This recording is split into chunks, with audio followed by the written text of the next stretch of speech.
Good morning, everybody. In the second episode of Chapter 3, Class 11, in the Empire Across the Three Continents, we have already discussed in first episode about the political system, three pillars of the Roman Empire in the political structure.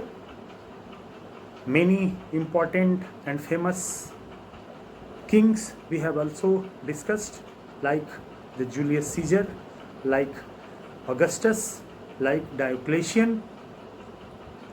In this episode, I am going to discuss three important topic of the Roman Empire.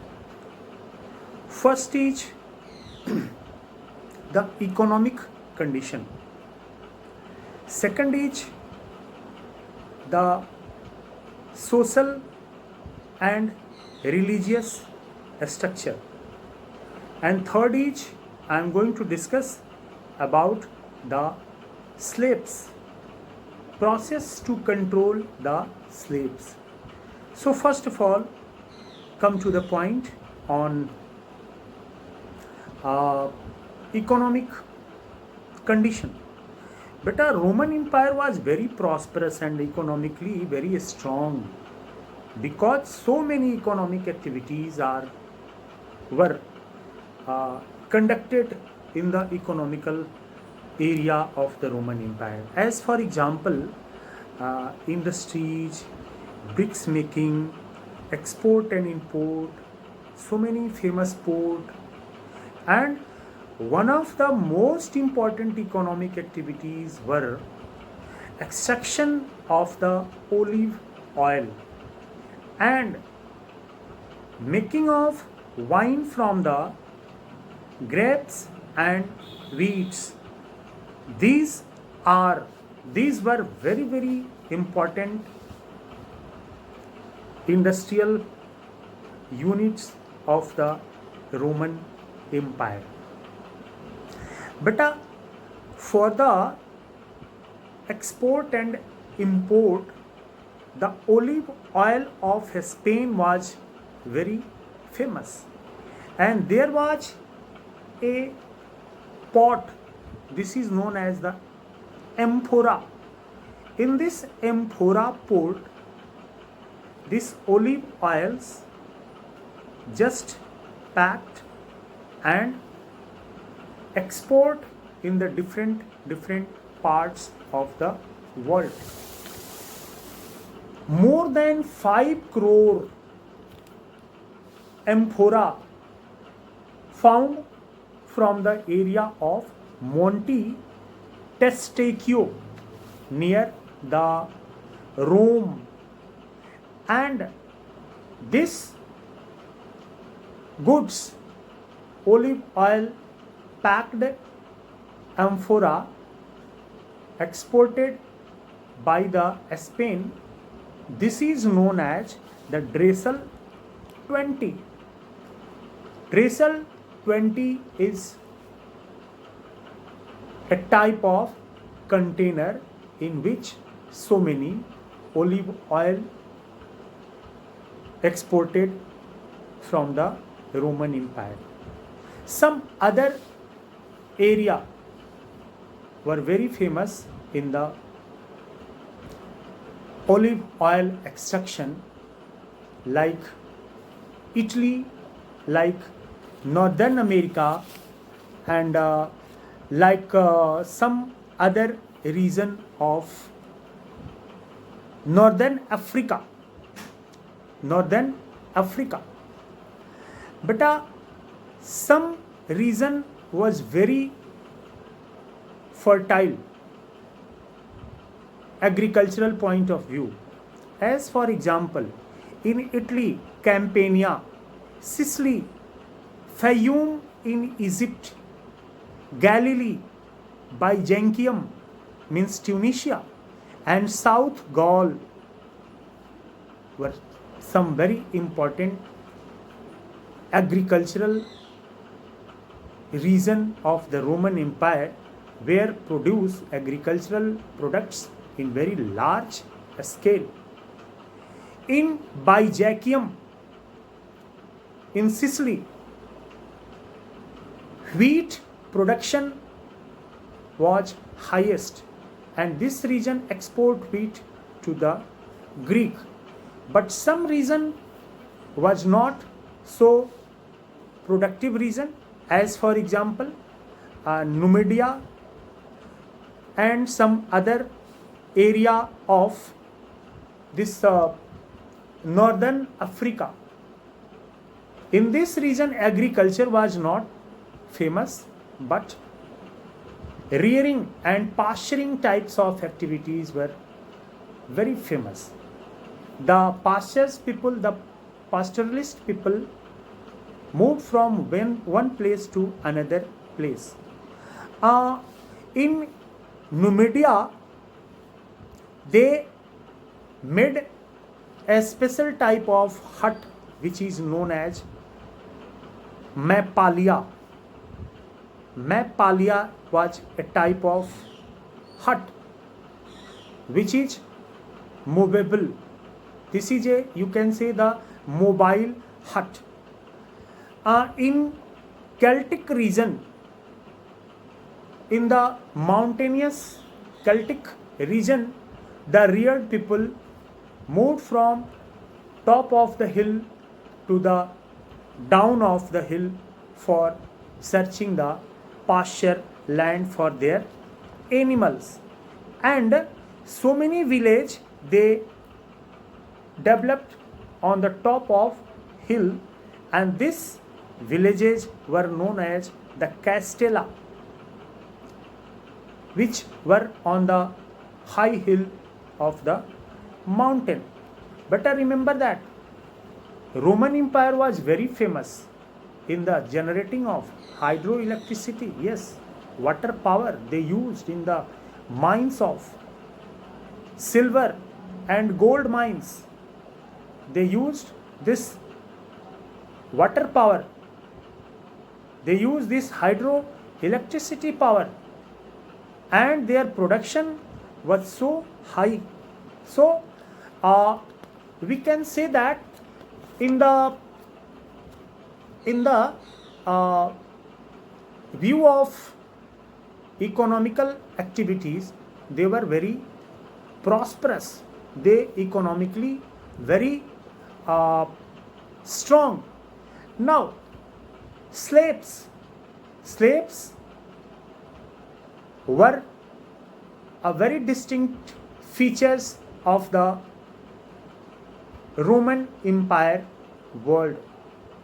In large amount of slaves were working in their home, in their agricultural field, in their industries. As for example, in the period of Augustus, 75 lakhs was population. In this population, 30 lakhs were the slaves. The process to control the slaves were different. First of all, they controlled slaves. Then after, they appoint slaves in form of daily laborers, because a permanent slaves were economically very expensive. So they appointed slaves as a labor only on a particular time when they needed for the production. Similarly, the process of production, the process to control the slaves, according to Columella, there was a very different and cruel type of control. In 10 groups of slaves were bounded by chain, and they just stamped by their honor. They were bounded, and this process was very inhuman. But the another way of process of control to slaves are Sometime their masters gives in large amount of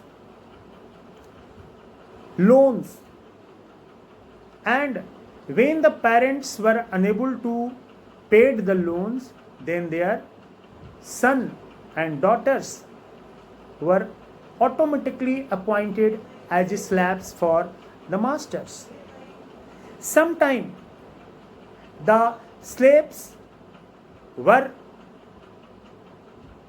a part of property of a family. How many slaves in a family? It is a dignity of prosperity in the society. The slaves also transferred as a gift from one family to another family. But we can't say that the condition of slaves were same in every part of the Roman Empire, because some labors or some work force also evaluated in large amount of labor charge, and they developed a city within 3 months. Best example is the Anastasius. Anastasius was a king who had given the high charge to the labor, and the laborers developed a Darius city within 3 months. So this is a very good and positive example of the laborers. Some another very important topic I am going to discuss, and this is the topic of the social features of the Roman Empire. But social features of Roman Empire are very different in comparison to the other contemporary civilization. As for example, in Roman society, a family was nuclear. There was no concept of combined family. Slaves are a part of the family. The condition of women was very good in the view of finance. Financially, they were very strong because they had two sources of property. From paternal side, after marriage, they also keep the control over the paternal property and the property from their husband house. So the condition of women was very good. Financially, husband and wives are individually separate. These two were the two financial units in a family. Means you can't say the property of husband is the property of wife, and the property of wife is the property of husband. But remember that the process of marriage and the process of divorce were very easier. They could easily announce the divorce, even wife or husband. So a woman or a man could marry 2 or 3 times. Means there was no a proper family structure, means the marriage status like ancient India. The age of marriage of male was 22 years to 29 years. But the marriage age of female age, means the girl's age, 16 to 18 years. So there is a big gap between the husband of wife in the reference of age. So sometime women badly controlled by husband, as for example, in a written evidence in the period of Bishop Augustine, the wife was so less age in comparison to Augustus, and this wife was badly beaten time to time by her husband. But a control over the son was a very distinct way.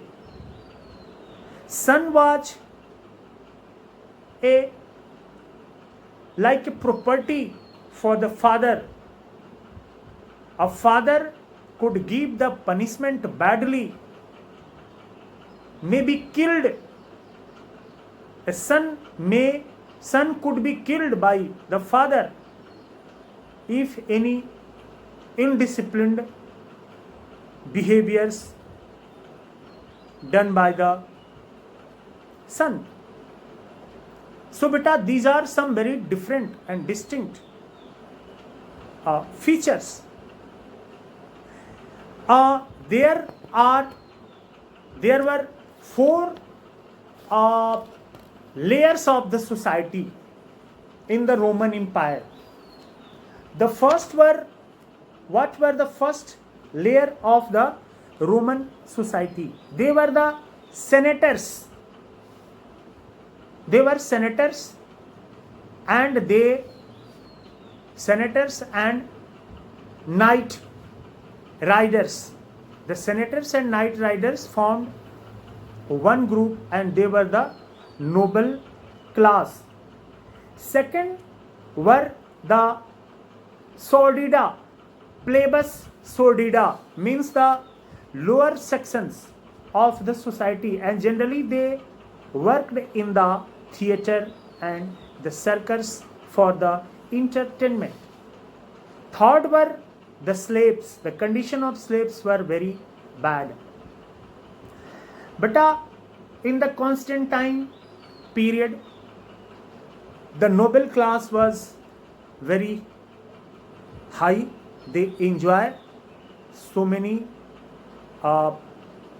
benefits, so many facilities for the upper sections of society. And there was a middle class in the Roman society. They were philosophers, they were officials in the Roman empires, some traders, some farmers also. They were in the middle class of the Roman society. Some very critical conditions. Some sections of the society who live in the Roman society in very critical way, as for example,